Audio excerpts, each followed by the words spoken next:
Listo. Porfa, me confirman si están viendo ahí la presentación.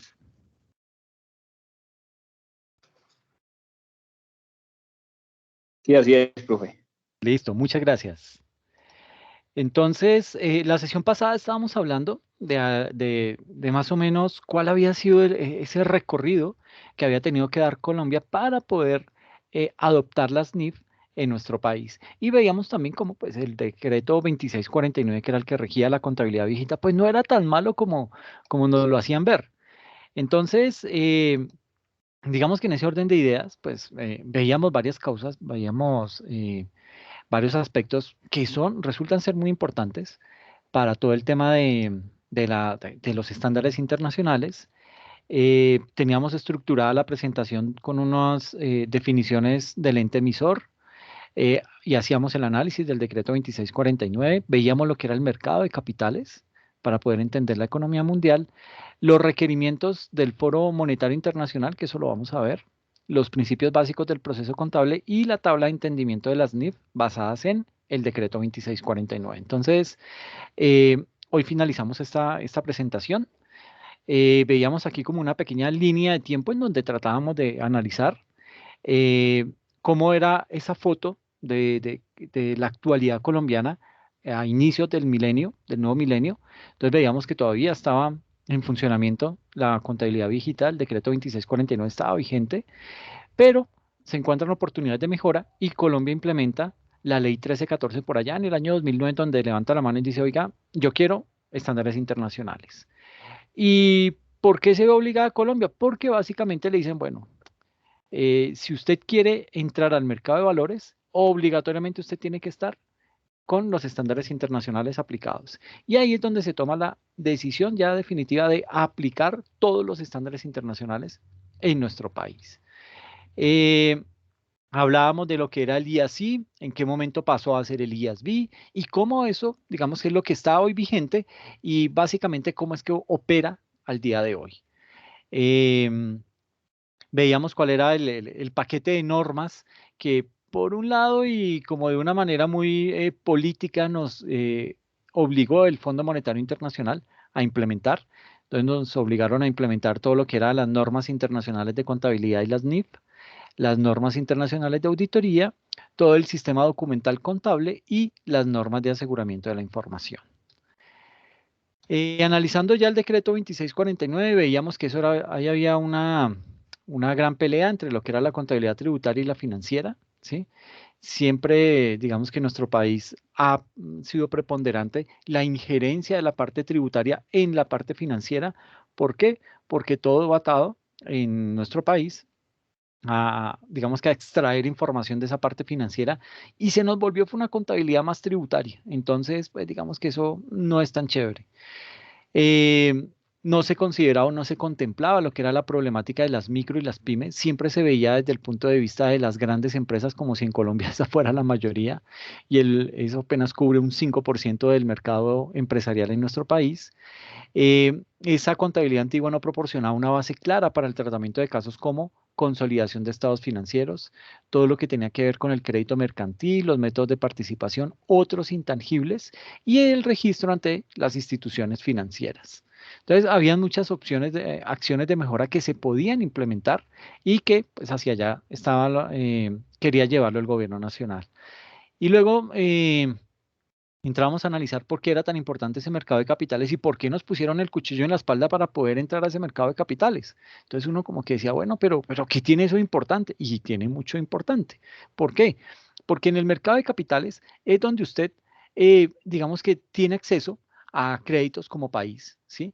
Créditos con banca internacional. Cuando usted no consigue como país recursos dentro de su propio país, pues ¿qué le queda? Salir al exterior a buscar esos recursos para ver cómo puede ejecutar las obras.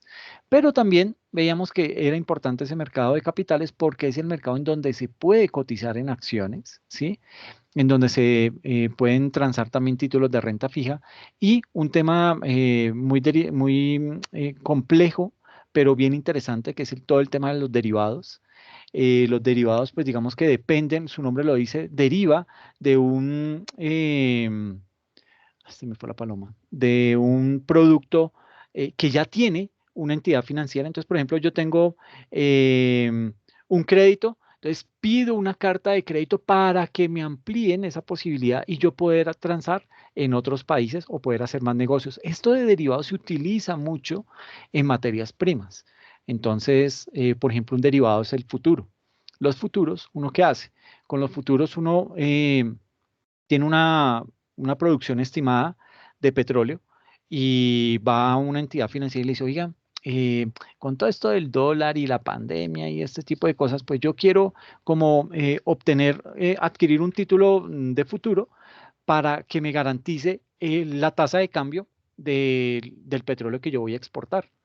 Entonces, bueno, sí, claro, entonces comienzan a mirar, comienzan a negociar y se pacta hoy una tasa de cambio a futuro con la cual se la van a respetar a ese exportador y el exportador, digamos que puede estar tranquilo que ese va a ser el precio que él va a recibir en el momento en que haga esa venta, ¿ok? Entonces, por eso era importante que Colombia tuviera acceso a ese mercado de capitales. Si Colombia no tiene acceso a ese mercado de capitales, prácticamente no hace parte de la globalización. Entonces, estábamos varadísimos, ¿listo?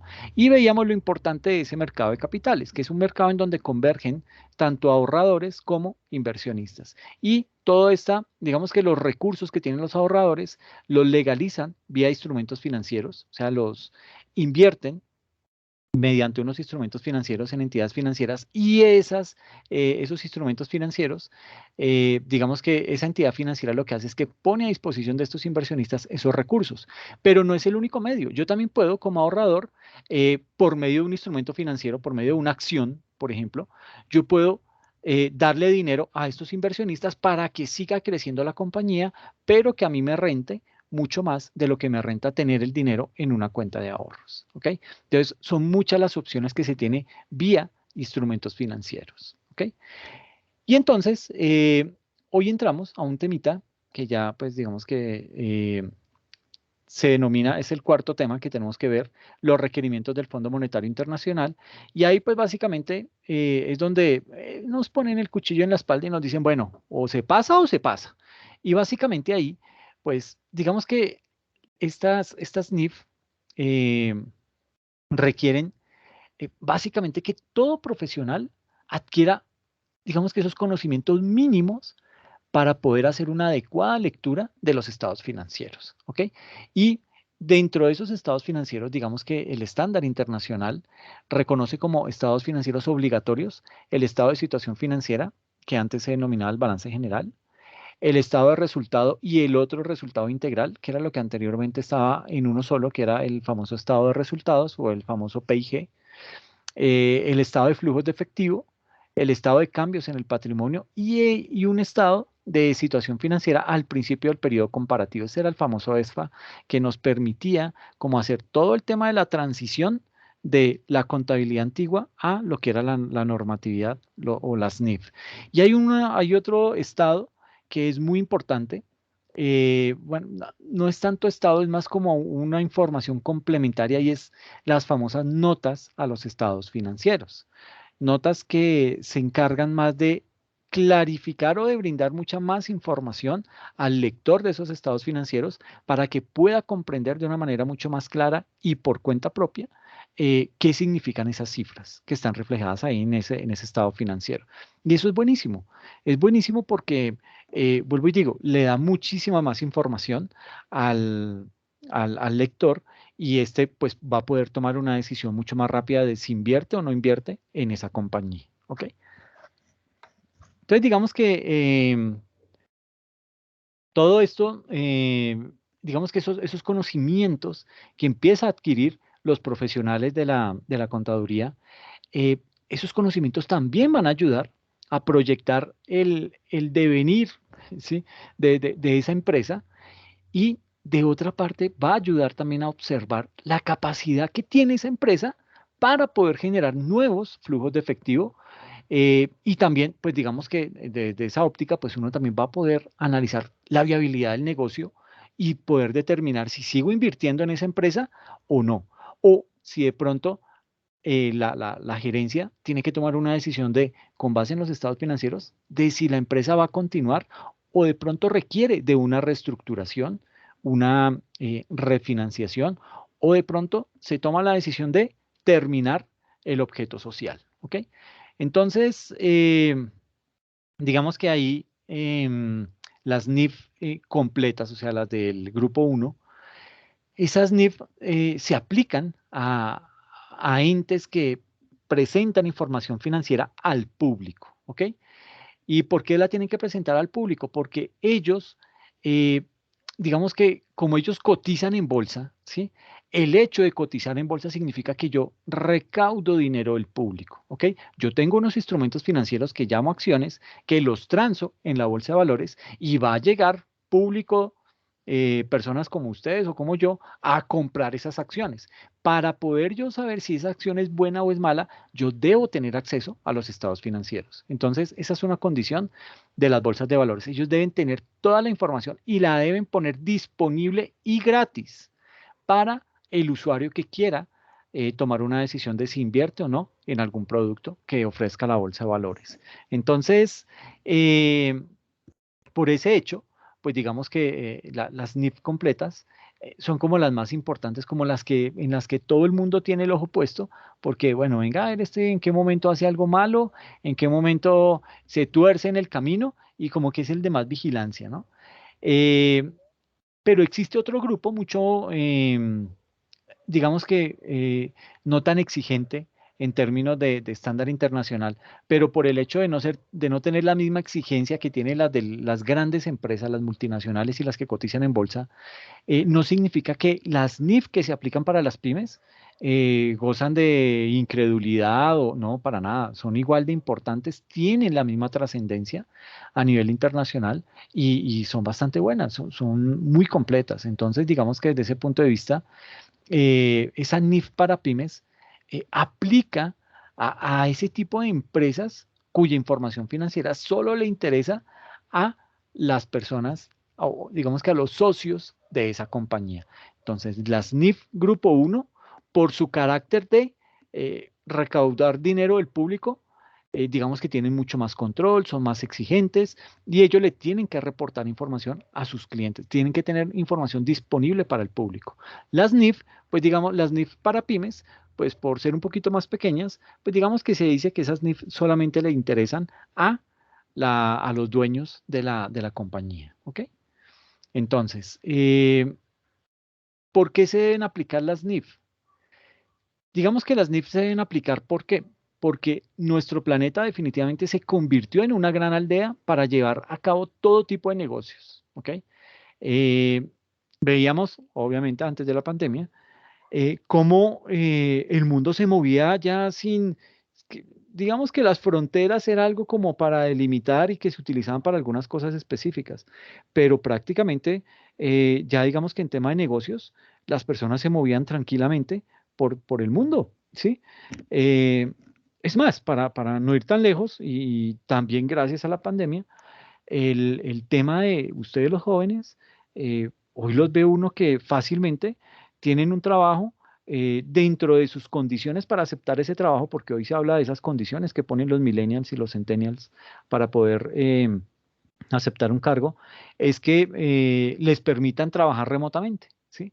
Y ese trabajo remotamente les permite a su vez irse a otro país, trabajar desde ese otro país, conocer otra cultura, hacer inmersión idiomática, todo ese tipo de cosas. Entonces, bueno, y ahí entonces uno también tiene que poner las cosas sobre una balanza y decir, bueno, listo, qué chévere que yo trabajo con una empresa en donde gano en pesos y me voy a ir a gastar en dólares o en euros, ¿sí? Entonces, pues digamos que también hay que mirar que nuestra moneda no es la más fuerte. Hacer ese tipo de salto, pues implica tener un buen colchón, tener una buena base para financiarnos, pero eso es lo que permite hoy en día la globalización, ¿ok? Entonces, digamos que debido a esa expansión y a la amplitud que hoy tiene los negocios internacionales, pues eso ha facilitado digamos, y ha vendido la percepción de que el mundo es uno solo y bueno, y es en realidad uno solo, pero digamos que no hay fronteras,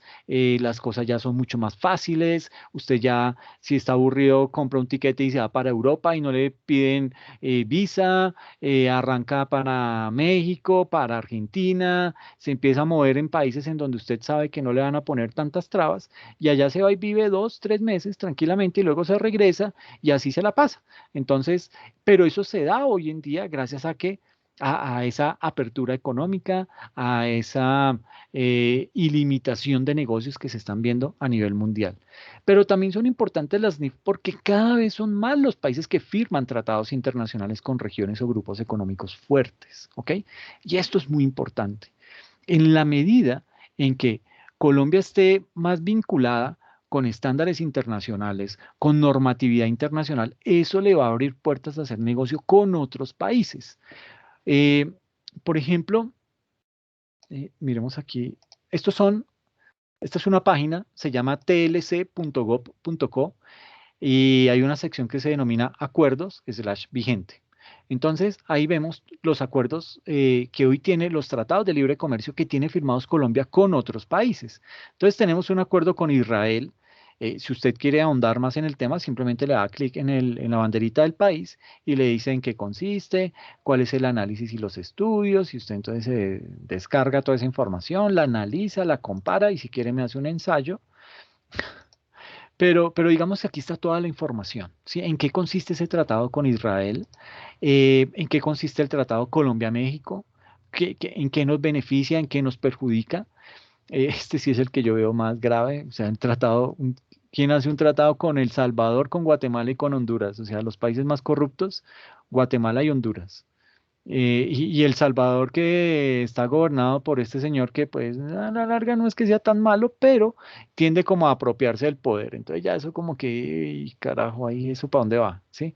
Y además lo domina mucho las pandillas, está la Mara Salvatrucha y todos esos grupos al margen de la ley que tienen mucha injerencia y tienen mucho poder dentro de la población. Entonces, digamos que este tratadito de libre comercio fue ahí como por un relleno más que lo que realmente lo puede llegar a beneficiar a Colombia.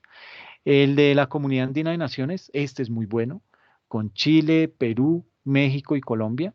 Entonces, y esto tiene una otra implicación. No es solamente el Tratado de Libre Comercio, es decir, que yo como empresario me pueda mover, pueda transitar tranquilamente por esos países y hacer negociaciones. No es solamente eso, sino que también se logran firmar acuerdos de doble tributación. Es decir, que si yo pago por los ingresos que devengo en Chile, pues, y pago impuestos sobre esos ingresos allá en Chile, cuando yo traiga mi platica aquí a Colombia, no voy a pagar impuestos sobre ese dinero, ¿ok? Lo tendré que declarar, pero serán reconocidos como ingresos, y esto tiene un nombre específico, ingresos, se me fue, ahorita les digo el nombre. Y básicamente yo simplemente lo reporto dentro de mi declaración de renta, pero no son ingresos no sujetos a renta ni ganancia ocasional. ¿Ok? Entonces, de esa manera, pues digamos que también trae inmerso ese tipo de beneficios, esos TLC. ¿Ok? Ahora, no es que todos apliquen de la misma manera, pero por ejemplo con la CAN funciona. Tratado este es que con el Caribe. Sí. Acuerdo de alcance parcial sobre comercio y cooperación económica y técnica entre la República de Colombia y la Comunidad del Caribe, el CARICOM. Tenemos otro también, un tratado con Chile. Uno dice, bueno, pero tenemos uno con Chile y el de la CAN no es lo mismo. Pues digamos que tendrá sus cositas, pero entonces se firma uno con Chile, se firma uno con la EFTA, que esto es básicamente con Suiza y con Liechtenstein. ¿Dónde queda Liechtenstein? ¿Ah? Pero eso sí, es un país lleno de plata, pequeño como el solo, pero lleno de plata. Un tratado con Canadá, uno con Cuba. Bueno, ¿qué tan bueno será un país que está bloqueado comercialmente y vamos a hacer un acuerdo con ellos? Bueno, tendrá sus cosas. Con Venezuela, sí. Con el Mercosur, que esto va más para el piso que otra cosa. Con Estados Unidos, que ese ha sido el peor TLC que hemos firmado en el mundo.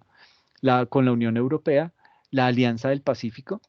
Esta Alianza del Pacífico es también, bueno, ahí va, digamos que aquí va, bueno, entonces la Alianza del Pacífico va Chile, Perú, Colombia y México. Entonces, el de la CAN, la Comunidad Andina de Naciones, hace referencia a miércoles, no dice con quién. El acuerdo comenzó, eh, obtuvo la ratificación oficial del gobierno de Perú después de los gobiernos de Colombia y Chile.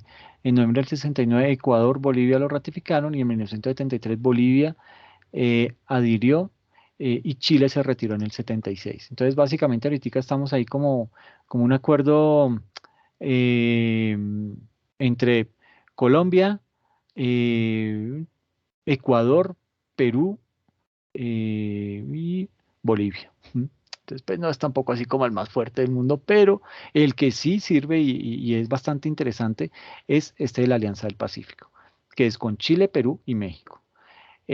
Costa Rica y con Corea. Estos digamos que son todos los TLC que tiene firmados Colombia. Y esto le sirve al país para tener unos aranceles más bajos cuando decide exportar materias primas a esos países, pues allá le van a cobrar menos impuesto que si fuera un país que no pertenece o que no tiene ese convenio con alguno de estos países y pues digamos que tiene ese tipo de beneficios, ¿ok? Entonces, como para que lo tengan ahí presente. Mm, eh, También digamos que las NIF se deben aplicar. ¿Por qué? Porque los países están formando planes de competitividad para entrar en un mundo cada vez más globalizado. Cada vez hay más comunicación, cada vez se quiere hacer más negocios. Hay una comunidad económica muy fuerte. La conforma Brasil, la conforma Rusia, la India, China y Sudáfrica, el BRICS. Esa comunidad de ese, esa agrupación de estos países, de por sí como que uno dice, pucha, son como los países más grandes, ¿no? Brasil, Rusia, China, pues de por sí, India también es semejante monstruo de país, y por ahí como chilingueando entra Sudáfrica, no sé por qué metieron a Sudáfrica ahí, pero digamos que son eso, este es como un bloque económico que tiende a hacerle sobrepeso, a hacerle contrapeso a la Comunidad Económica Europea, a Estados Unidos y trata de, entre ellos, ayudarse, ¿ok? Digamos que uno cuando lee algo de eh, economía internacional, uno dice, pucha, pero ¿cómo en un solo grupo va a estar China e India? Si esos dos viven agarrados a toda hora. Es más, si se puede llegar a desatar una guerra es entre esos dos grandes, ¿ok? Pero ahí están dentro de ese acuerdo. Está Rusia, China, India, Brasil y Sudáfrica. Y es un tratado muy bueno y que tiene mucho peso en la economía mundial. ¿Por qué se deben aplicar las NIF? Porque los inversionistas requieren de información transparente, de información unificada y útil, preparada bajo un mismo marco conceptual. ¿Ok? Imagine usted haciendo negocios con un país que no tiene implementadas las NIF. Usted no sabe si eso que le van a cobrar de impuestos es cierto, es falso, le quieren dar en la cabeza. Uno como que eso es más que un salto de fe, ¿sí? Hacer un negocio con un país de esos. Eh, ¿Por qué se deben aplicar las NIF? Porque los contadores, como preparadores de la información, requieren certificarse en NIF por medio de un tercero independiente para ampliar su mercado de servicios profesionales.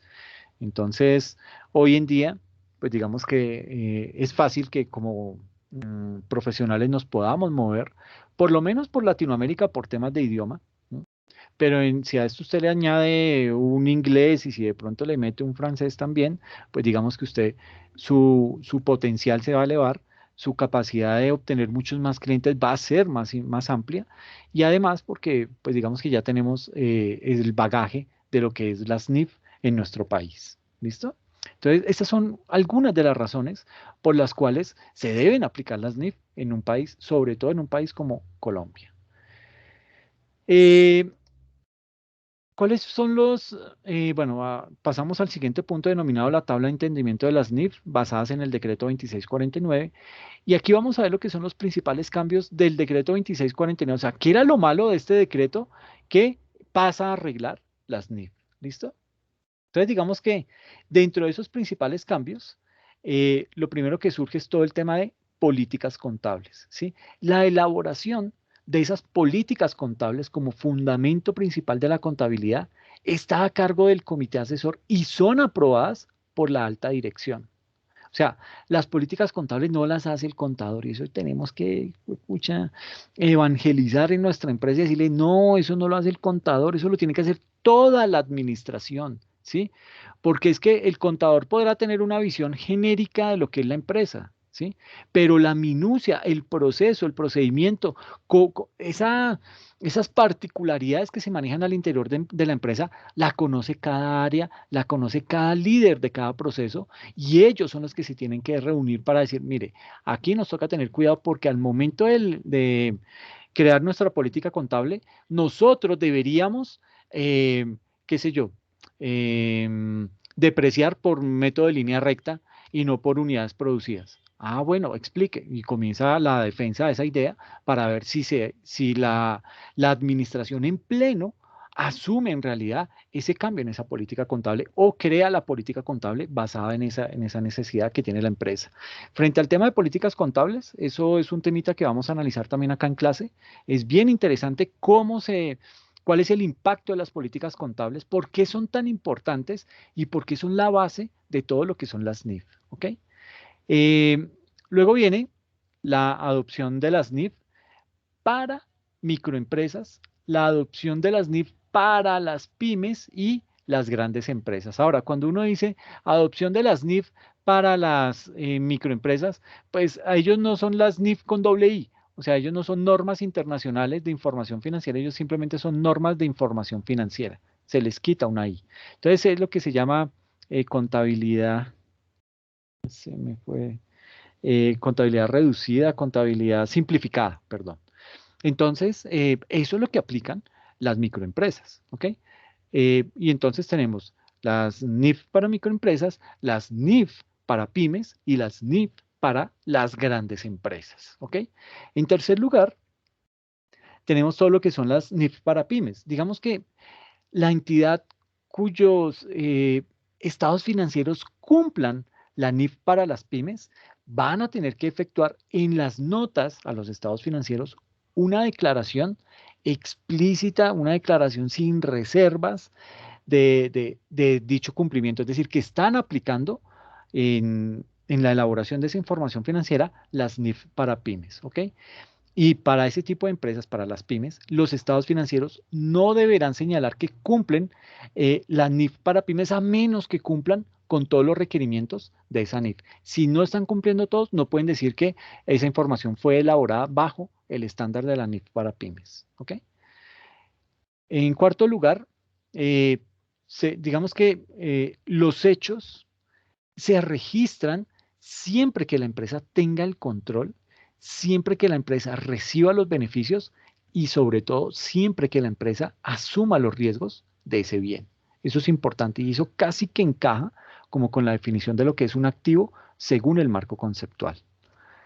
En quinto lugar, nos empieza a hablar acerca del reconocimiento inicial y dice que ese reconocimiento inicial, o sea, se puede implementar en las organizaciones, ese reconocimiento inicial mediante los modelos de costos y de valor razonable.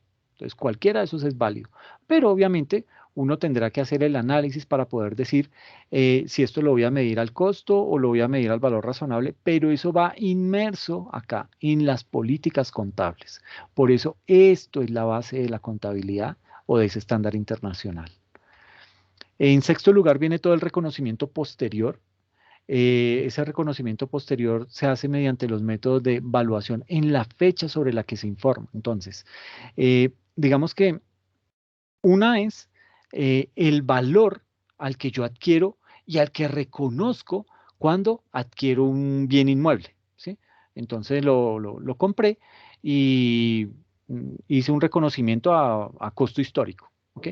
Pero cuando voy a hacer mi cierre de estados financieros, yo tengo que hacer un reconocimiento posterior. Y ese reconocimiento posterior me dice, como usted ya va a cerrar estados financieros, entonces ese bien inmueble que compró y que lo reconoció mediante el costo histórico, ¿a hoy cuánto vale?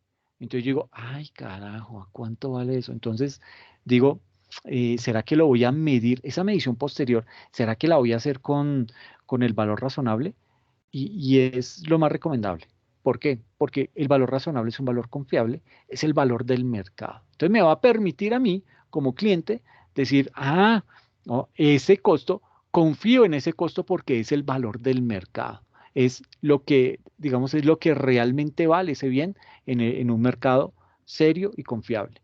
Entonces, si usted tiene ese bien, pues lo más probable es que cuando vaya a hacer cierre a fin de año, se acerque a la lonja de propiedad raíz o cotice en algunos mecanismos, en algún mercado, a cómo está el metro cuadrado de ese tipo de terreno en donde está ubicado ese bien inmueble, y eso le dará un valor, o en el mejor de los casos, y es lo más recomendable, acercarse para que un perito le haga esa valoración y usted tenga un certificado en donde ese perito le dijo, ese bien a hoy, 30 de diciembre, está evaluado en 972 millones de pesos y usted lo compró en 720. Entonces, bueno, ok, ahí ya tiene usted ese certificado y a eso lo va a reconocer al momento del cierre, ¿ok? Y así sucesivamente hasta que se desprenda de ese bien. ¿Listo? Luego viene el reconocimiento en forma rigurosa. Digamos que ese reconocimiento en forma rigurosa está basado en el cumplimiento de sus requerimientos de activos, de pasivos y de patrimonio, porque digamos que los ingresos y los gastos son aumentos o son disminuciones de los tres primeros. Un ingreso puede ser un aumento en el activo, un gasto puede ser un aumento en el pasivo, ¿sí? Entonces, digamos que casi siempre lo que se mira bajo el estándar internacional son los activos, pasivos y el patrimonio. No significa que los ingresos y los gastos no importen, mal estaría diciendo eso, pero se sobreentiende que esos ingresos y gastos en cierto momento van a repercutirme o en un activo o en un pasivo o en un patrimonio, ¿ok? Eh, en octavo lugar viene lo que son las revaluaciones.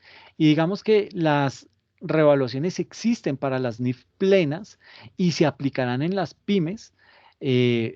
Bueno, creo que se empezaron a aplicar las revaluaciones en la NIF para pymes desde el año 2018, ¿ok? Y básicamente lo que hacen es que aumentan el valor de los activos contra los resultados integrales. Eso es lo que hace una revaluación. Esto lo vamos a ver cuando veamos propiedad, planta y equipo. Bueno, pero cuando lo veamos en la materia de NIF, ¿ok? Aquí pues estamos viendo apenas las bases de las normas internacionales. En noveno lugar, nos habla acerca de que la mayoría de las transacciones donde se espera recibir un bien o un servicio en una fecha posterior y bajo NIF no se difieren debido a que el método de amortización es impracticable por falta de un modelo que asocie el diferido en el tiempo. Entonces, digamos que hay una pelea ahí en todo el tema de las amortizaciones para determinar si se deben aplicar o no. Pero es un tema que veremos más adelante y en profundidad. El décimo hace referencia a la no discreción del contador, es decir, no existen compensaciones a discreción del contador, sino por requerimiento de las mismas NIF. Es decir, esa no discreción del contador significa que ya el contador no tiene que utilizar su criterio, ¿ok? ¿Por qué? Porque las NIF son suficientemente claras. Si algo él tiene duda, él debe remitirse o bien sea a un concepto que haya sido emitido por el Consejo Técnico de la Contaduría Pública o se tiene que remitir al marco conceptual, pero no es algo que quede a criterio de cuál es el criterio que usted tiene para aplicar esa norma. Como sí había ese gran vacío en el decreto 2649 que permitía que el criterio del contador pesara más que la misma norma, ¿ok? Y pues digamos que cada vez que se hace eso, cuando se dejan esos boquetes en las leyes, esas libertades, pues básicamente eso tiende a convertirse en libertinaje. ¿Por qué? Porque cada quien, yo lo interpreté de esa manera y pues ¿qué hacemos? Ahí no es claro y yo lo interpreté así, pues entonces, digamos que ese tipo de situaciones en muchas ocasiones generan un conflicto en lugar de permitir avanzar. Em, en el décimo primer lugar está todo lo que tiene que ver con los costos de investigación y desarrollo que se consideran como gastos para las pymes, ¿ok? Mientras que para las grandes empresas digamos que esos costos se ven como a nivel de inversión para las pymes son considerados gastos, ¿ok? Y eso entonces va a tener una repercusión en el estado de resultados. Y en último lugar, todo lo que tiene que ver con las notas a los estados financieros. Básicamente lo que se dice es que esas notas a esos estados financieros deben revelar las políticas contables de la empresa y los cambios en los rubros significativos del estado de situación financiera. Entonces, eh, digamos que eso es bien interesante. ¿Por qué? Y voy a mostrarles acá eh, o sea, cómo presentan los estados financieros hoy en día. Entonces,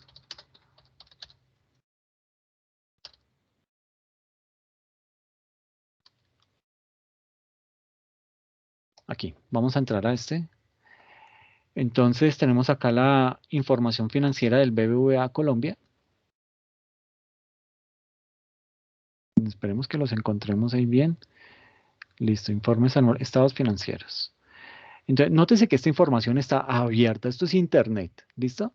Y eso hace que, digamos que esto fue lo que ganamos con las NIF, tener esa apertura de la información. Y eso le permita que cualquier persona pueda hacerle seguimiento a esos estados financieros y decir, ay, este man está haciendo trampita, está haciendo aquello, ¿sí?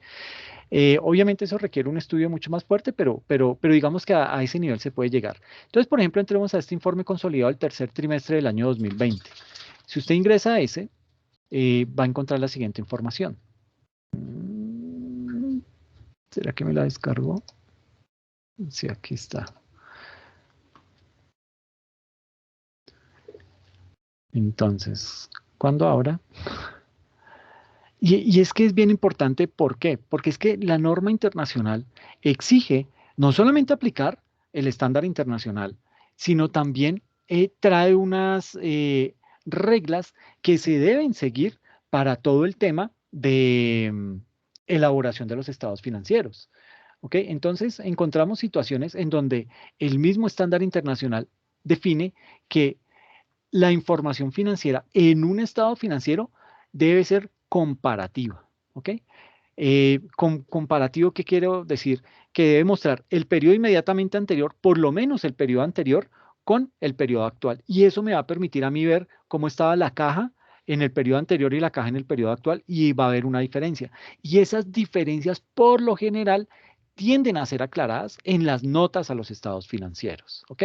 Entonces vemos acá este estado en donde viene toda la información, nos empieza a indicar, es un informe de 121 páginas, arranca con el informe del revisor fiscal, en donde dice, sí, todo está chévere, no sé qué, no vemos ningún problema, y luego ya viene lo que es la explicación del estado financiero, ¿ok?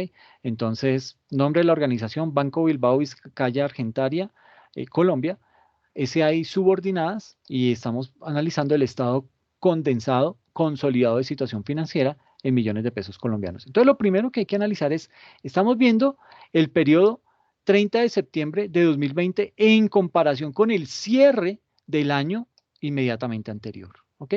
Entonces, al cierre del año anterior, en efectivo y equivalentes al efectivo, el BBVA tenía 5.642 millones de pesos en sus arcas y al 30 de septiembre del 2020, o sea, sin finalizar el 2020, ya va en 7.393 millones de pesos. Entonces uno dice, miércoles, ¿y por qué se disparó eso? Entonces, posiblemente, y por eso aquí viene esta notica, esta columna, o sea, la primera columna me da el nombre de las cuentas, la segunda columna me indica la nota al estado financiero, la tercera columna me muestra el valor actual y en la cuarta me muestra el valor anterior. Entonces aquí, con este número 9 lo que me está diciendo, si usted tiene curiosidad de saber por qué la diferencia, remítase a la nota del estado financiero, la número 9. Entonces uno arranca para eso. Este sería chévere que aquí uno le pudiera dar clic y lo llevara, pero este no es así de inteligente, este PDF. Pero bueno, vámonos a ver si lo encontramos. Mm,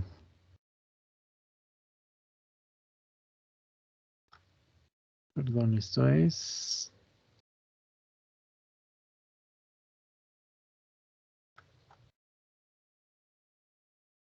Entonces, criterios de consolidación, modelo funcional y presentación, bases de medición, prácticas, juicios y estimación. Aquí ya estamos en la nota número 3. Estacionalidad, la 5.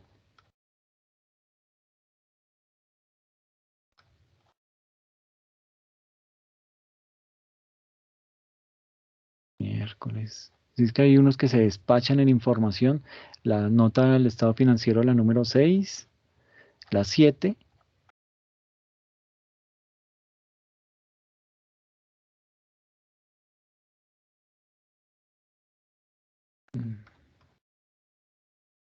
¿Será que me la pasé?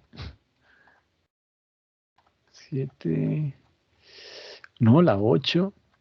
Entonces, nótese el nivel de detalle en la información que empiezan a dar. Entonces, aquí nos dice, mire, en el balance, la nota número 9 que hace referencia al efectivo y equivalentes al efectivo significa lo siguiente. Entonces, me da un detalle de mucha más información, me desglosa lo que me agrupa la cuenta de efectivo y equivalente al efectivo, ¿sí? Me dice, mire, en caja teníamos cerramos este trimestre, el del 2020. El tercer trimestre del 2020 lo cerramos con 2.365 millones de pesos y el año anterior teníamos 1.947. Entonces, posiblemente aquí abajo me va a decir, mire, el efectivo y equivalentes de efectivo presentan una variación del 31%, y los más representativos son en caja un 21% de incremento respecto al saldo presentado en diciembre de 2019, en depósitos en el Banco de la República, 45%. ¿Sí? Entonces, depósitos en el Banco de la República. A este periodo ya llevamos 1.097 millones frente a lo que se cerró el periodo inmediatamente anterior, que fue casi el doble. Mire, casi el doble. Con el doble del valor se cerró el periodo inmediatamente anterior y aquí a 30 de septiembre, en el tercer trimestre, apenas llevamos el 50% de lo que, con lo que cerramos el año inmediatamente anterior. Entonces aquí uno puede decir, sí, la pandemia, entonces eso pudo hacer que no hubiesen tantas transacciones, no sé qué, pues todo eso lo vamos a encontrar acá. Dice, para el tercer trimestre se evidencia una normalización en las cuentas de caja, esto porque se ha recomprado forward, que son los títulos de futuro, los que les hablaba de futuros, y se ha vendido caja en dólares. Por tal razón, los corresponsales extranjeros presentan un saldo de 2.133 millones y se concentra principalmente en Citibank Nueva York, 1.280 millones, en JP Morgan, 442 millones y en BBVA Madrid, 80 millones. ¿Ok? Entonces, digamos que esas notas a los estados financieros sirven para eso. Me desglosan más información, me dan más datos para que yo, si tengo intenciones de invertir en el BBVA, pues pueda tener toda la información de primera mano y esto me permita hacer una inversión eh, con, digamos que, con cierto nivel de confianza, con cierto nivel de concientización por mi parte como posible inversor y que he tomado una decisión debidamente informada. ¿Ok? Eso es básicamente lo que hace ese tipo de información. La manera como se debe presentar la información o los estados financieros bajo los estándares internacionales. Ahora, en muchas ocasiones, estas notas a los estados financieros se tergiversan y aquí en Colombia somos especiales para eso, ¿ok? Entonces, nos dicen en las notas a los estados financieros, usted brinde más información acerca de la diferencia entre dos cuentas. Pero entonces usted encuentra informes en donde se va para el tema de propiedad, planta y equipo y le dicen, nosotros hemos decidido que para el 2020 el método de depreciación va a ser por unidades de producción y en el 2021 nos devolvemos al método de línea recta. Y dice miércoles, pero eso tiene que ser, es una política contable, eso no tiene por qué estar aquí en las notas a los estados financieros. Eso es algo tan importante que va dentro de la política contable. Entonces, las notas a los estados financieros no se pueden utilizar para eso, para de pronto tratar de maquillar políticas contables como notas a los estados financieros, porque las políticas contables, y eso lo vamos a ver en otra sesión mucho más amplio, las políticas contables son la base de la contabilidad en una organización. Yo no las puedo mezclar con notas a los estados financieros. Entonces, eso es un pecado que se comete en algunas organizaciones, pero pues digamos que hasta que no hayan sanciones frente al tema, pues digamos que el tema se puede seguir presentando para ese tipo de situaciones, ¿ok? Entonces quería mostrarles ese tema. Ay, miércoles, aquí se me fue. Quería mostrarles cómo se ven esas notas a los estados financieros en vivo y en directo, es decir, cómo lo muestran, cómo lo reflejan las organizaciones que hoy en día pues tienen que verse, digamos que ya están con las normas internacionales implementadas. Entonces, esto ya está. Continuando con el mismo punto del entendimiento de las NIF basadas en el decreto 2649, entonces digamos que ese decreto 2649 miércoles no se ve lo de abajo. Espérenme, yo hago aquí algo, si eso me ayuda. Voy a dejar de compartir y vuelvo y comparto. Listo, no se me vayan a ir, no van a decir, ah, ya este man acabó la clase, entonces ahora sí me voy. Quietos ahí.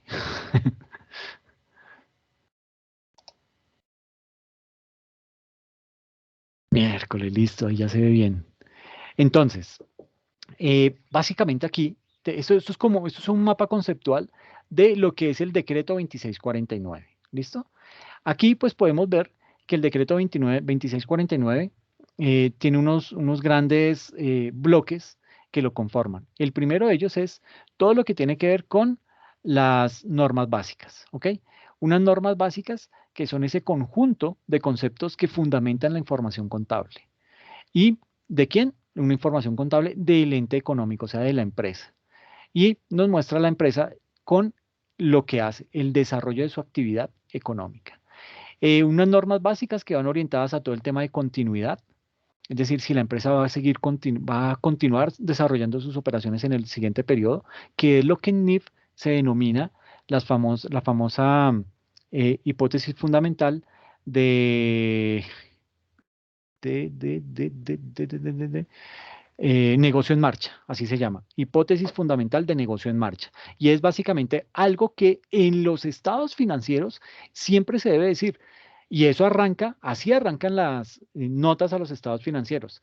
La empresa va a continuar desarrollando su objeto social en el siguiente año y digamos que ahí la gerencia o la administración de la empresa tiene que ser muy responsable para indicar si sí va a continuar o no va a continuar. Y para eso pues va a tener que tener un concepto perfectamente claro del país en donde se encuentra ubicado para poder determinar si las condiciones vigentes en ese país le son favorables o desfavorables. Si le son desfavorables, pues posiblemente en esa hipótesis de negocio en marcha va a decir ¿sabe qué? Para el próximo año no recomendamos la continuidad de la operación en este país. ¿Por qué? Porque los impuestos se subieron, porque hay mucha protesta social y porque eh, si queda Petro, entonces Petro va a prender la máquina para imprimir billetes. Entonces uno dice, miércoles, no, sí, entonces perfecto, estamos de acuerdo, vámonos para otro lado. ¿Para dónde nos vamos? ¿Para qué país? No, unos para Perú. No, pero es que allá eligieron a este señor y entonces como que comienzan allá a divagar por otros países. Eso hace referencia a la continuidad. Entonces, nótese que desde ese primer principio se encuentra similitud con las NIF. Aquí se habla de continuidad, de ese principio de continuidad, y en NIF se conoce como la hipótesis fundamental de negocio en marcha. Es decir, si vamos a continuar desarrollando nuestro objeto social el próximo año.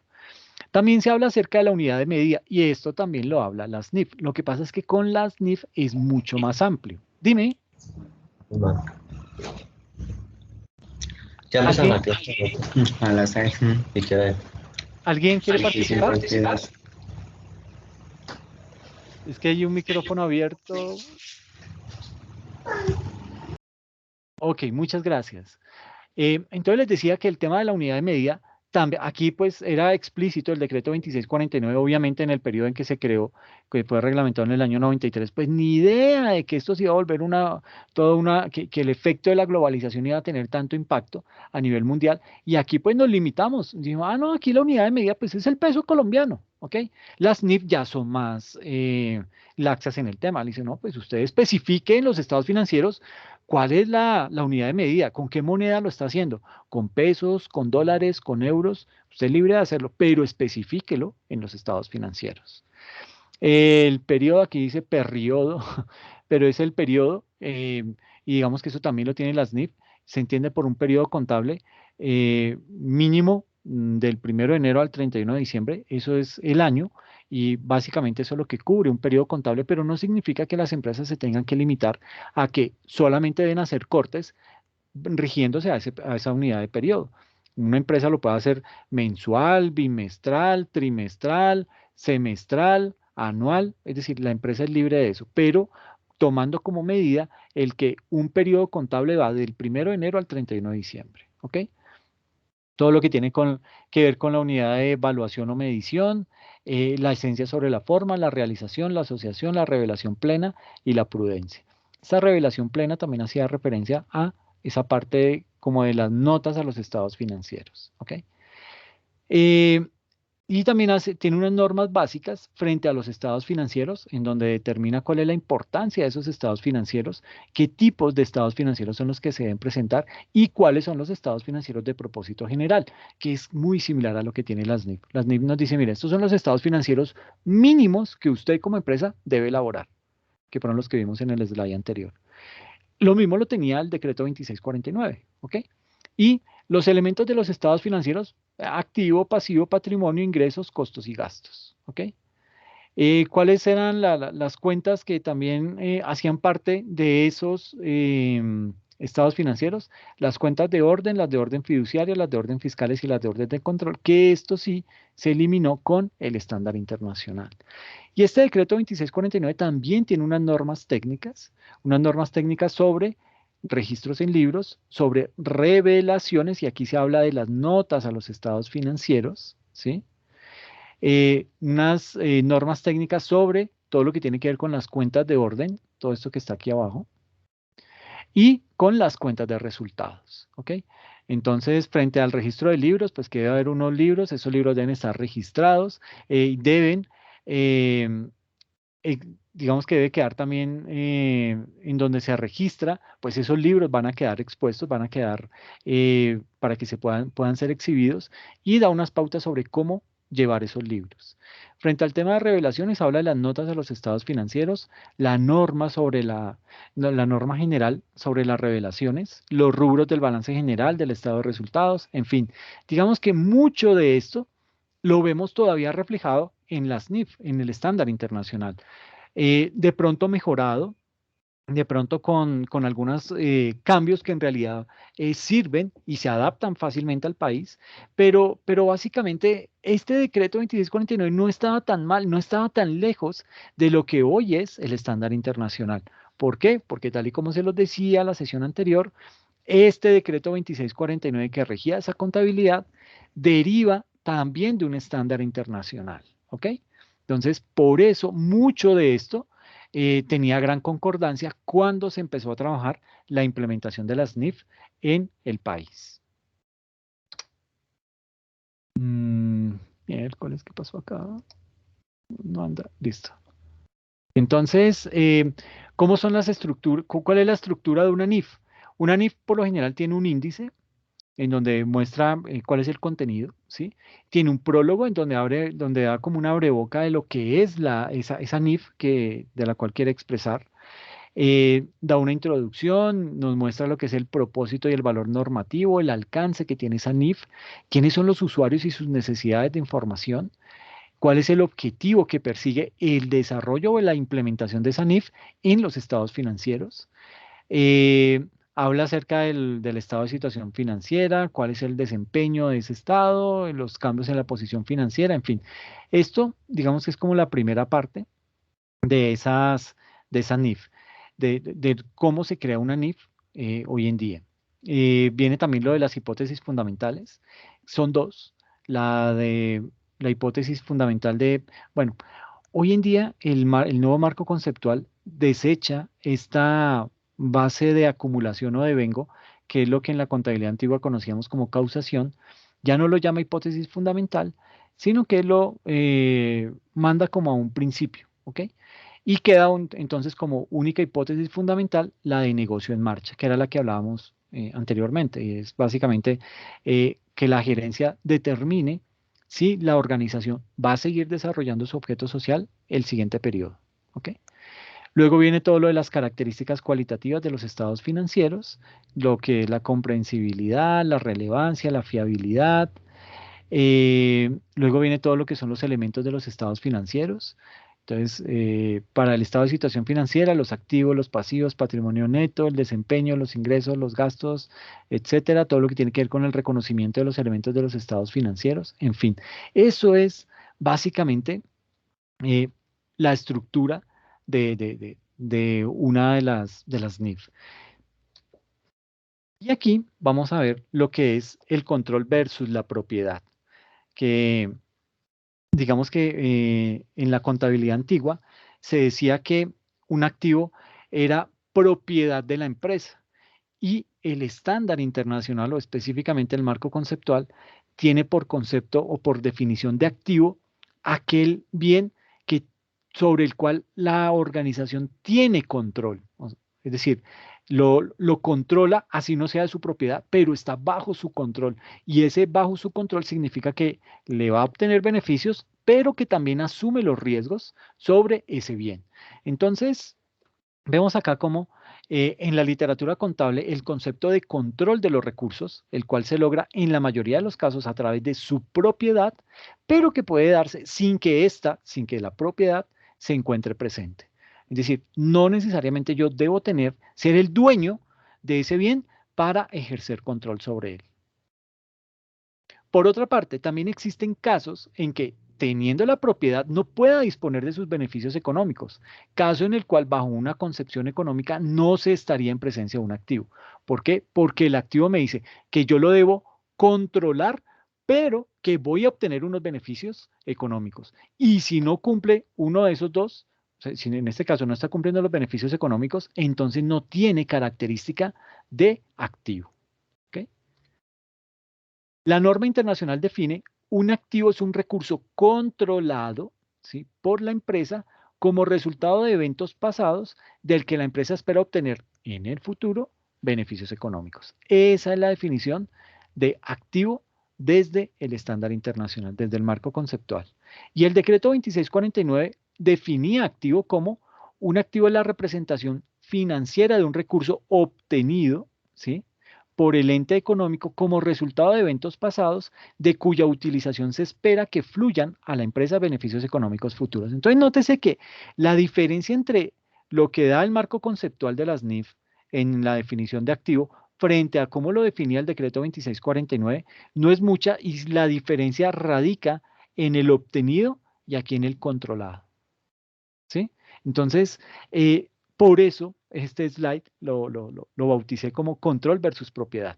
Entonces, es básicamente ver la diferencia que existe en el estándar internacional, en donde no solamente activo es todo aquello que me pertenece, algo de lo que yo ejerzo propiedad sobre él, no, es sobre lo que yo ejerzo control, así no me pertenezca, pero por el hecho de yo estarlo controlando, de estar asumiendo los riesgos, eso hace que yo lo pueda contemplar como un activo, pero además tiene que cumplirse una segunda condición y es que me genere beneficios económicos. ¿Ok?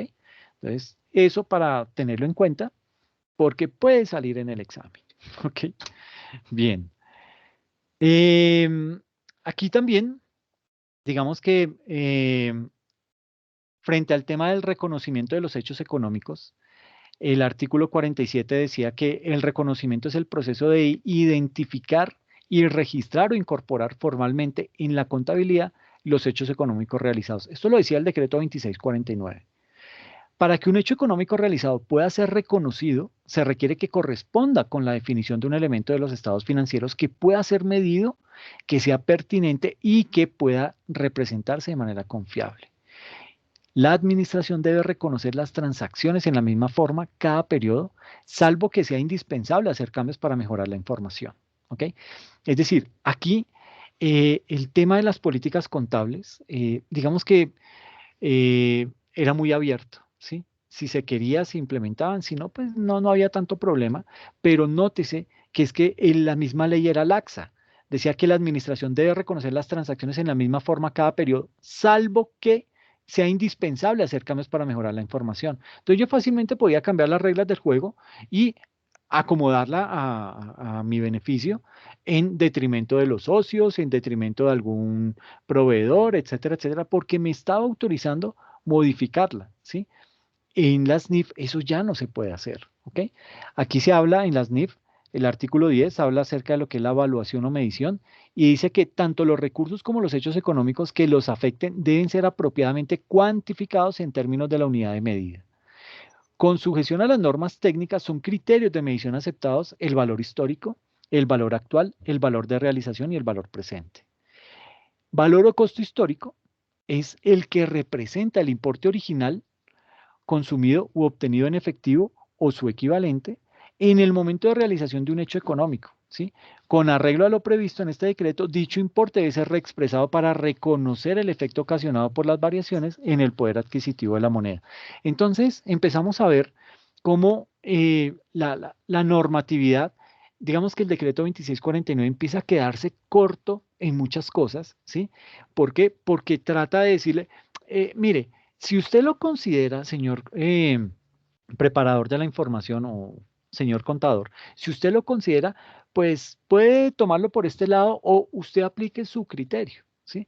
Y cuando damos esa libertad, el tema tiende a irse por las ramas, ¿sí? Porque ya de una cosa objetiva, una norma tiene que ser objetiva, ¿sí? Una norma tiene que ser muy clara y puntual. Pero cuando ya esa norma, yo le doy cabida a la subjetividad, ya esa subjetividad permite que la persona tome sus propias decisiones, se salga de los lineamientos porque, porque es que yo lo interpreté de esa manera, o porque no lo dice la norma entonces, ¿sí?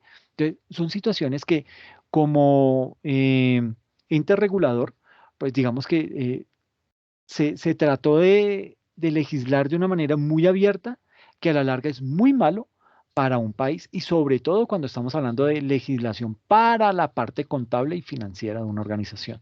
Con eso no se puede jugar, ¿sí? ¿Por qué? Porque es que yo puedo, como parte de la Junta de Administración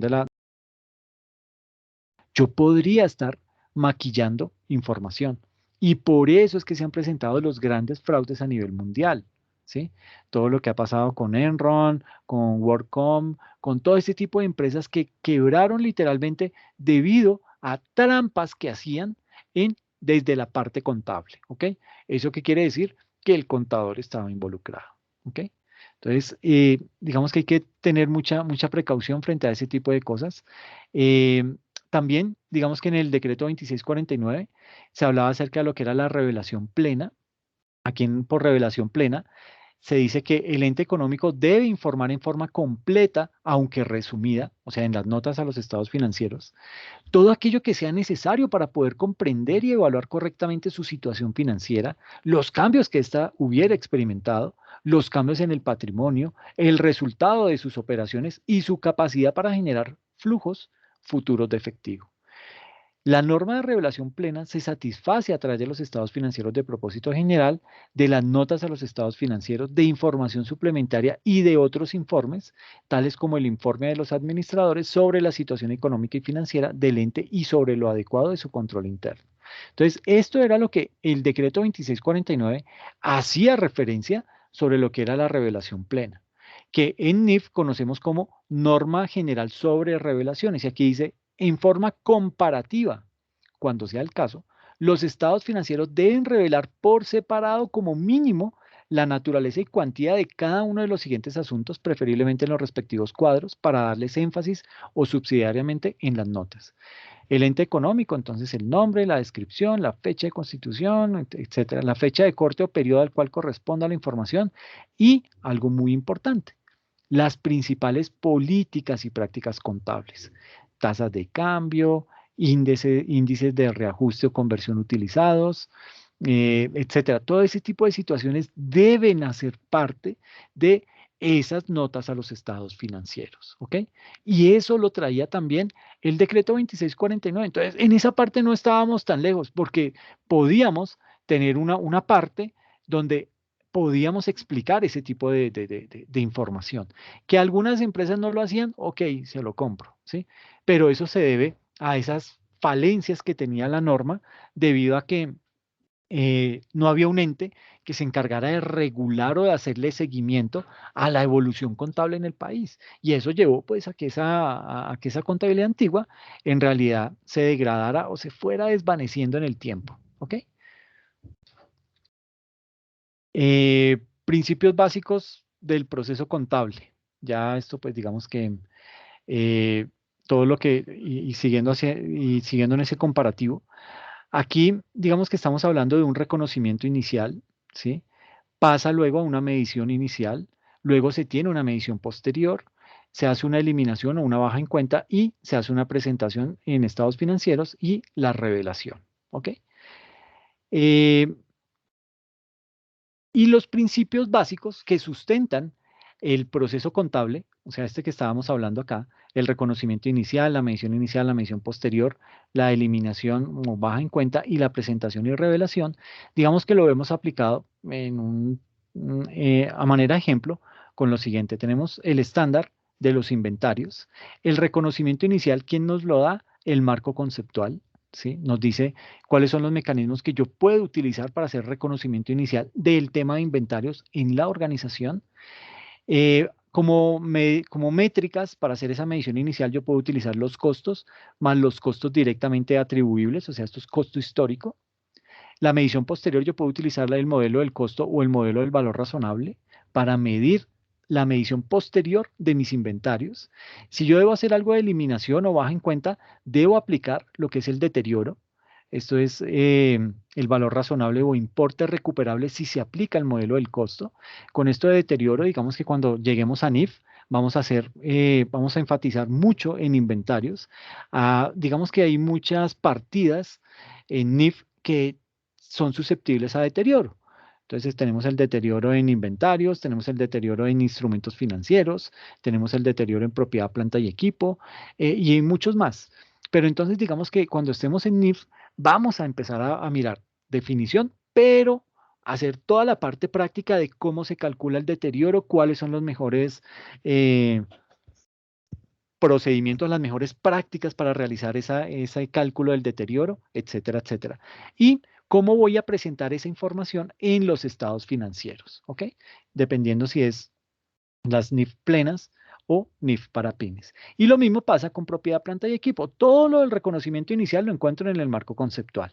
¿Cuál es la métrica para hacer la medición inicial? Costos más costos directamente atribuibles más la estimación inicial de los costos por desmantelamiento, es decir, costo histórico. ¿Ok? Medición posterior lo puedo hacer bajo el modelo de revaluación o vía valor razonable. También debo calcular el deterioro y debo hacer la presentación en estados financieros teniendo en cuenta si es una NIF, si es una empresa que debe aplicar NIF plenas o NIF para pymes. Esto es básicamente lo que se hace en ese proceso contable cuando ya estamos aplicando el estándar internacional en nuestra organización. ¿Listo? Los objetivos de la implementación de las NIF, pues básicamente el primero es implementar un lenguaje universal, un lenguaje fácil, un lenguaje que todos puedan entender en el país en el que se encuentre. Facilitar el acceso de las entidades a los mercados de capitales, tanto nacionales como internacionales, es decir, todo lo que tiene que ver con bolsas de valores. En tercer objetivo es atraer la inversión extranjera para el desarrollo del país, para la creación de empleo y que esto pues obviamente redunde en una mejor calidad de vida. Reducir el costo del capital productivo. En quinto lugar, incrementar la eficiencia del mercado. En sexto lugar, mejorar la transparencia, la comparabilidad, la credibilidad y la confianza en la información financiera. Y el séptimo, brindar un nivel de seguridad aceptable para los inversionistas. ¿Ok? Entonces, eso son temas que resultan ser bien importantes cuando estamos hablando acerca del estándar internacional. Y el último, los mayores flujos de capital basados en la información. Las autoridades responsables, digamos que la visión de los estándares globales de contabilidad ha sido apoyada públicamente por organizaciones como el Banco Mundial, Fondo Monetario Internacional, el Grupo de los 20, es decir, las 20 economías más fuertes del mundo, eso se llaman el G20. Entonces ahí está Estados Unidos, Alemania, Inglaterra, Francia, por ahí está creo que México y Argentina en representación de América Latina. Ha sido aceptada también por el Comité de Basilea, por la Organización Internacional de Comisiones de Valores, el IOSCO, por el Banco Interamericano de Desarrollo y por la Federación Internacional de Contabilidad. ¿Ok? Y a nivel regional, deben existir autoridades que exijan la implementación de las NIF y están en su orden. Entonces, nótese que aquí ya, cuando se crea la ley 1314, no solamente, no solamente dice, ok, todas las empresas deben pasarse a las NIF. No, dice, vamos a adoptar el estándar internacional, pero eso va a estar en cabeza de, sobre todo, del Ministerio de Comercio, Industria y Turismo y del Consejo Técnico de la Contaduría Pública. Esos dos son los que van a estar liderando el tema, pero va a estar encima la Presidencia de la República, va a estar el Ministerio de Hacienda y Crédito Público, va a estar la Superintendencia de Sociedades, la Junta Central de Contadores y los gremios de contadores. Es decir, todo este grupo de personas son los que se tienen que encargar de hacer madurar y de tener actualizados esos estándares internacionales en nuestro país. Si esto se empieza a degradar, apague y vámonos, porque apuntamos de nuevo a lo que nos ocurrió con la contabilidad que estaba regida por el decreto 2649. ¿Ok?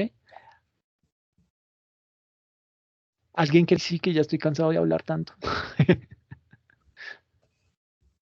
¿No? Listo. Bien. Bueno,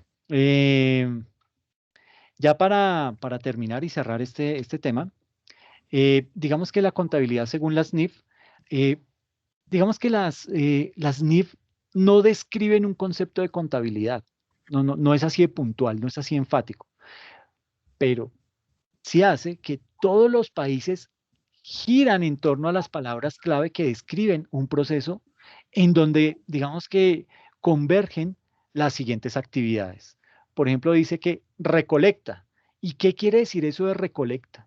Que todos los documentos que son soportes de contabilidad y que son utilizados durante el periodo contable, como los recibos de caja, las consignaciones, facturas de venta, notas de contabilidad, etcétera, etcétera, como resultado de múltiples transacciones tomadas en las decisiones de inversión en activos fijos, en operaciones de compra y venta, em, toda la dinámica que se ve en la organización, eso es lo que significa recolectar, es tomar toda esa información que viene plasmada en documentos y que llegue que tenga un objetivo claro y es llegar a la contabilidad de la organización. Con eso quiere decir, eso es lo que indica el recolectar, ¿ok? Entonces, pero esto viéndolo desde ese estándar internacional.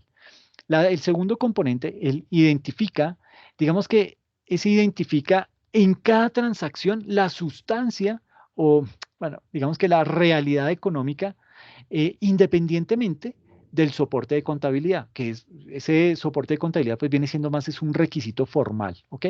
Entonces, independientemente de ese soporte de contabilidad, eh, identifica lo que es la causa y el efecto de ese tipo de transacción para encontrar la cuenta precisa que aumenta o una cuenta que disminuye y poder darle la importancia relativa a cada erogación al considerarla un ingreso, ¿sí? Al considerarla de pronto un gasto, al considerarla un activo o al considerarla un pasivo. ¿Listo?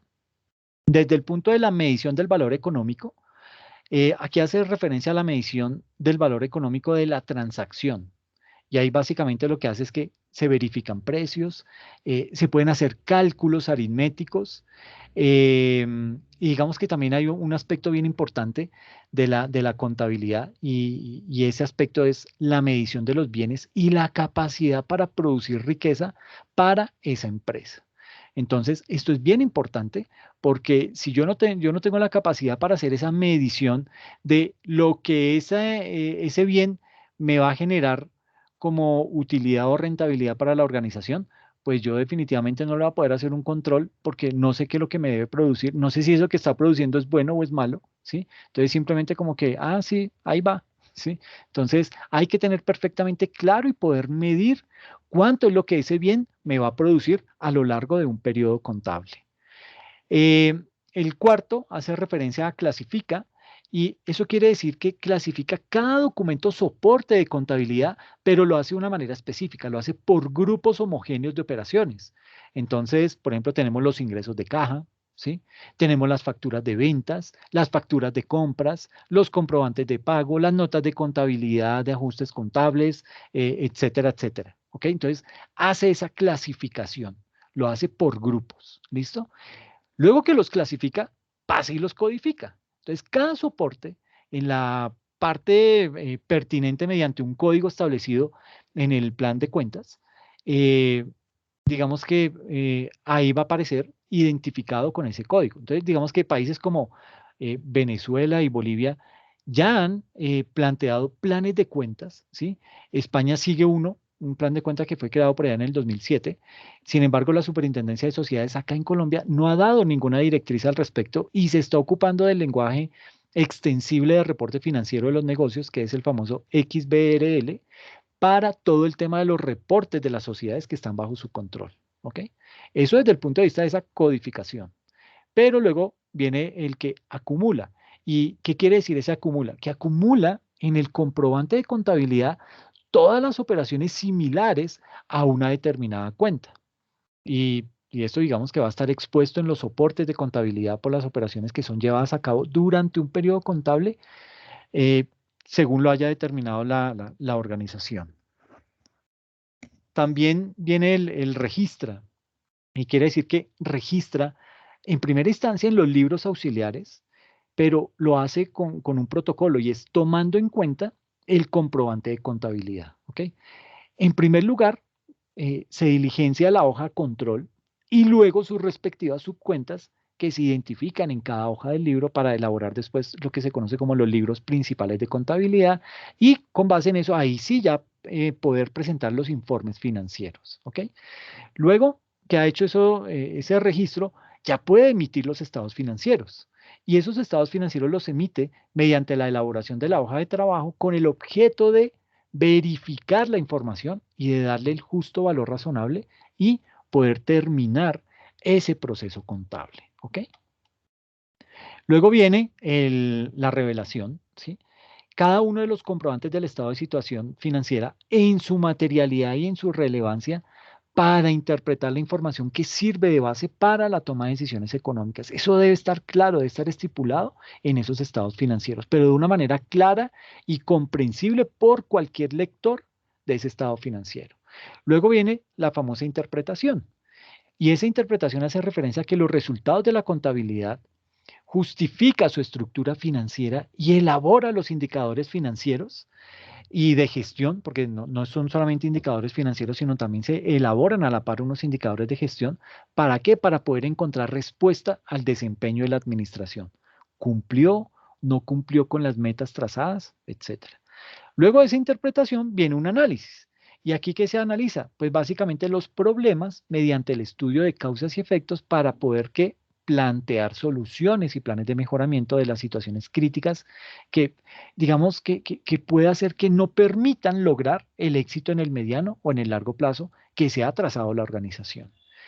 Luego de ese análisis, pues pasa y evalúa. Evalúa la factibilidad financiera de la empresa. ¿Será que este negocio sí está dando lo que esperamos? ¿Está cumpliendo con las necesidades? Y ahí básicamente en ese punto de evaluar la factibilidad financiera de la empresa, incorpora soluciones a los problemas, pero lo hace con nuevas actividades operativas y estratégicas que ubiquen a esa empresa en nuevos escenarios posibles y lo hace básicamente partiendo de un análisis de los resultados de acuerdo al comportamiento de la empresa en determinado sector. Luego, informa a los usuarios. ¿Qué se informa a los usuarios? ¿Sobre qué los informa? Pues sobre los resultados que ha tenido la organización. En primera instancia, lo hace a la gerencia, que es la que tiene que aprobar los informes para que puedan ser emitidos a los socios, a los accionistas. Y en segunda instancia, se debe informar a la Asamblea General o a la Junta de Socios, que son los que deben tomar las decisiones de mejoramiento, que son los que deben eh, crear las estrategias hacia el futuro y determinar la distribución de los excedentes. ¿Ok? Y por último, se debe hacer un seguimiento mediante indicadores de gestión, pero un seguimiento utilizando como criterio los indicadores de gestión de los planes de factibilidad financiera que tiene la empresa. ¿Para qué? Para poder comprobar el cumplimiento de las metas y de los objetivos que se trazó la organización. Y de esa manera, digamos que se puede ir llevando a cabo todo un esfuerzo de medición de si la empresa va por buen camino o no. Si va por buen camino, pues se pueden crear estrategias que repotencien ese buen camino y lo hagan aún mucho mejor. Pero si el tema va muy oculto, pues va muy oculto, no, el tema va muy sombrío, muy oscuro, pues posiblemente va a haber que crear otro tipo de estrategias que permitan ver si es factible que la empresa siga sosteniéndose en ese sector o dar el viraje a otro sector o simplemente acabar en la organización, porque pues tampoco eh, son monjitas de caridad los accionistas invierten unos recursos y esperan que esos recursos le generen rendimientos y ojalá los rendimientos que ellos están esperando, ¿ok? Listo, eso es básicamente lo que teníamos acerca de lo que eran las NIF. Pero haciendo ese comparativo, o sea, tomando como base lo que era el decreto 2649. No sé si tienen de pronto alguna duda, alguna inquietud al respecto que quieran plantear. Profe, muy buena noche, ¿cómo ha estado usted? Hola, Policarpo, hermano, estaba escondido. No, qué pena, estaba apenas llegando. No, no, no, fresco, no hay ningún Profe, problema. Cuéntame. me llamó la atención algo, Sí, algo sobre lo de las cuentas de orden. ¿Qué sí, pasa entonces con esas cuentas de orden que oí que ya no es manejado allí dentro de la del estándar. estructura Sí. del estándar? Sí. Entonces, ¿dónde se clasifican o cómo es la situación ahí? Disculpe que no sé si tomé mal el mensaje o no entendí cómo es la cosa. No, está bien. Eso fue lo que había dicho. Las cuentas de orden ya no aplican en el estándar internacional.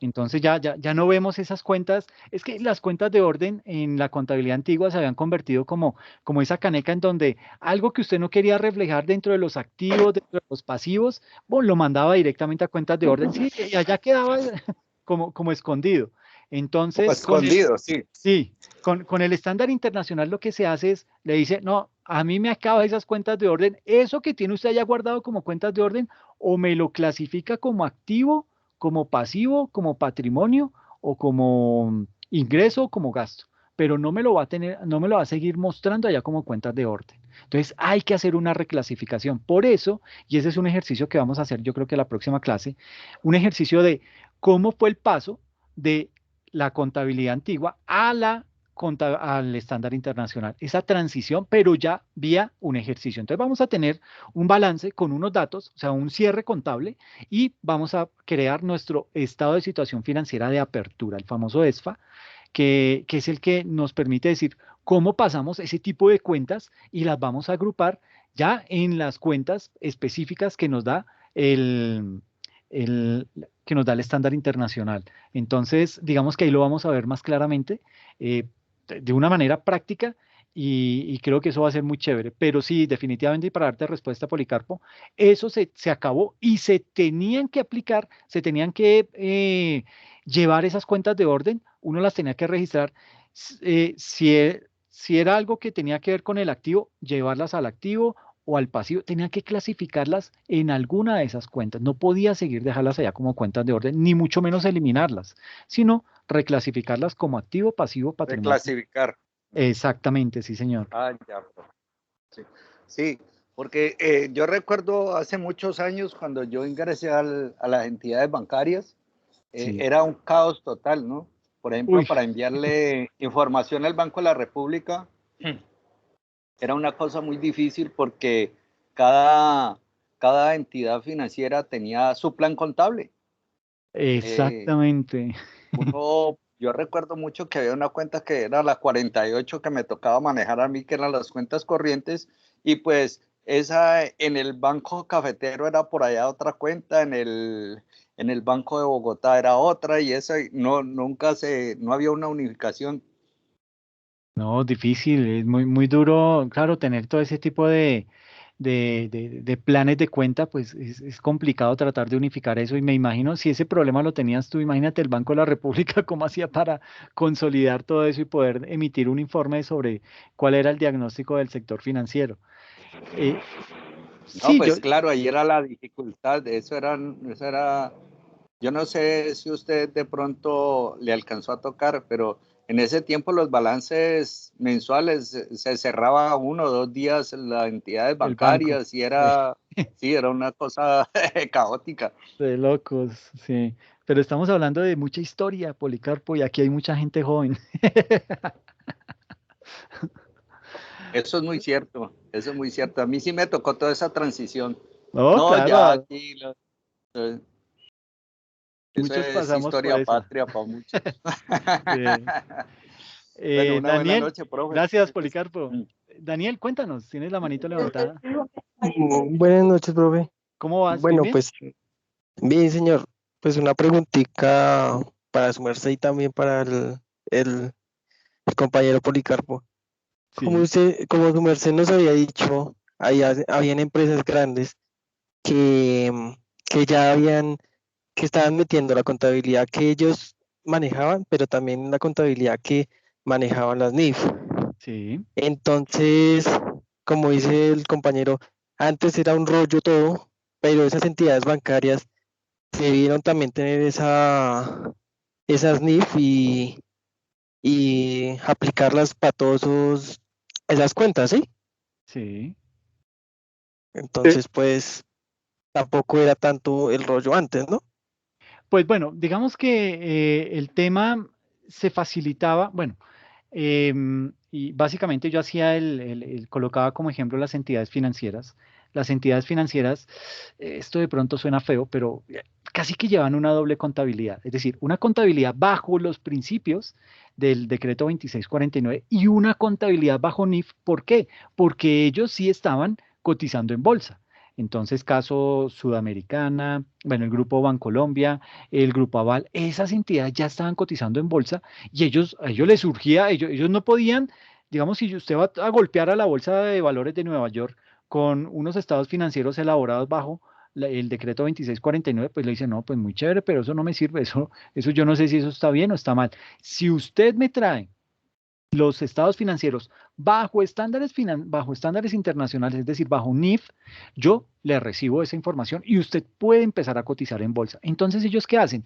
Implementan todo un software contable que les permite hacer esa conversión de esos registros contables, según el decreto 2649, y los transforman y los agrupan en en el estándar internacional. Entonces les permite a ellos generar, a la par que generan un balance bajo el decreto 2649, podían generar un balance bajo NIF y ese era el que presentaban en la Bolsa de Valores de Nueva York y con eso podían cotizar en bolsa. Entonces, pues digamos que era un mecanismo interesante, pero básicamente ellos lo hicieron porque veían que el tema en Colombia estaba quieto. Aquí no había una autoridad que tomara el toro por los cuernos y pudiera decir, ok, vamos a acabar esto que ya no sirve, esto se quedó en la antigüedad, esto ya no opera para más y vamos a implementar otro tipo de contabilidad. No lo hubo hasta el año 2009. Entonces, digamos que desde ese punto de vista, eso fue un buen viraje que se dio desde el punto de vista contable, pero que también ayudó para que Colombia y otras empresas pudieran llegar a mercados internacionales, porque ya todos estamos obligados a emitir estados financieros bajo el estándar internacional. Entonces fue un poquito como de historia, pero eso pasaba en la vida real, Daniel. Eso sobre todo lo hacían los bancos, pero porque ellos tenían el músculo financiero para tener casi que dos áreas contables. Una que llevaba la contabilidad bajo los principios de contabilidad generalmente aceptados en Colombia, y otra área que se encargaba de convertir esa información en NIF.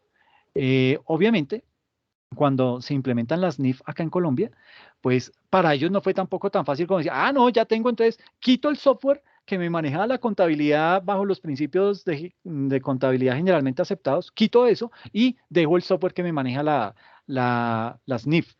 No, habían unas reglas, habían unos parámetros, había que seguir todo un protocolo y es más, no sé si aquí lo alcancemos a ver, ese fue un caso de éxito.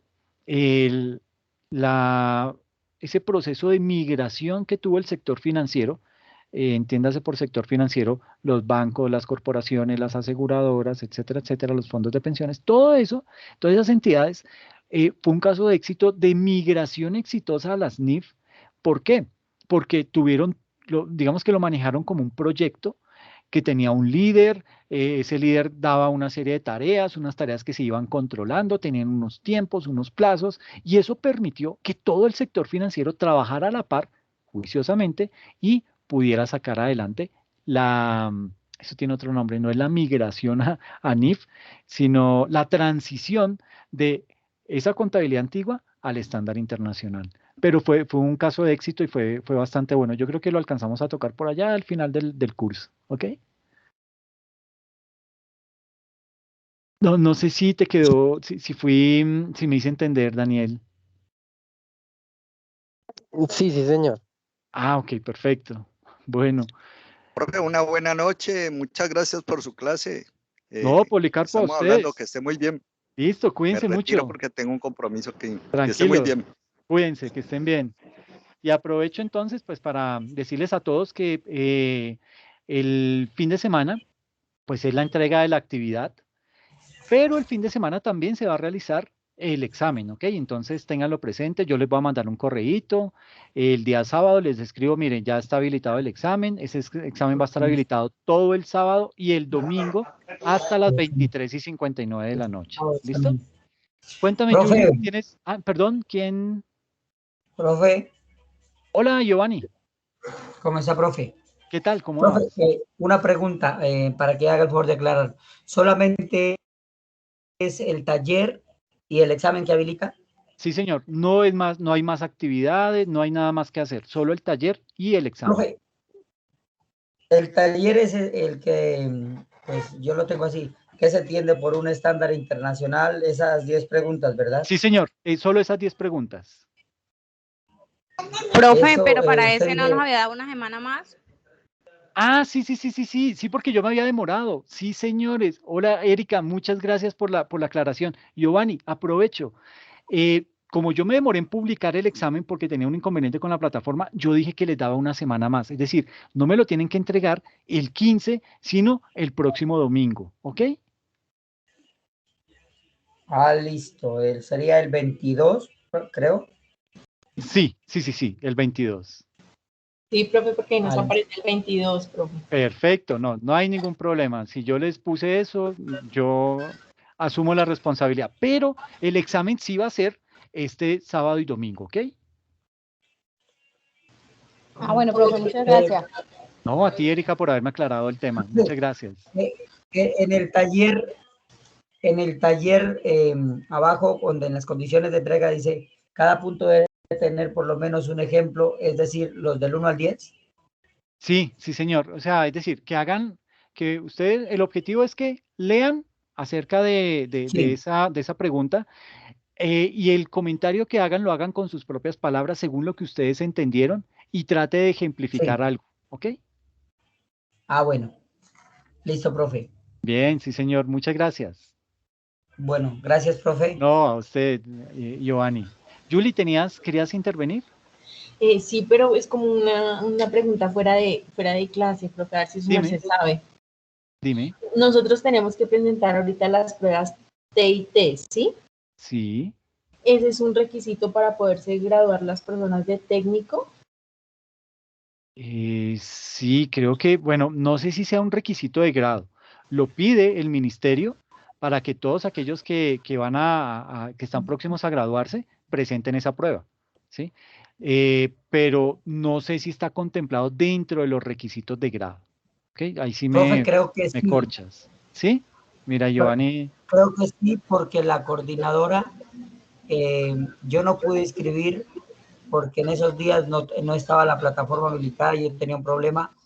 La coordinadora me llamó y me dijo que si me iba a inscribir también para las pruebas, que era un Ah, requisito para el técnico. ok, entonces sí, Y Julie, sí. como que lo inscribe la misma universidad, como que lo inscribe.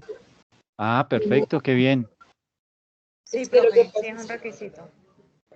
Ok, sí. Están para el 9 de octubre. Sí, Julia, entonces sí es un requisito. ¿Pensaba sacarle el cuerpo? No, profe, lo que pasa es que cuando ingresé a la plataforma del ICFES, el ICFES ya no está dejando escribir a nadie. Ah,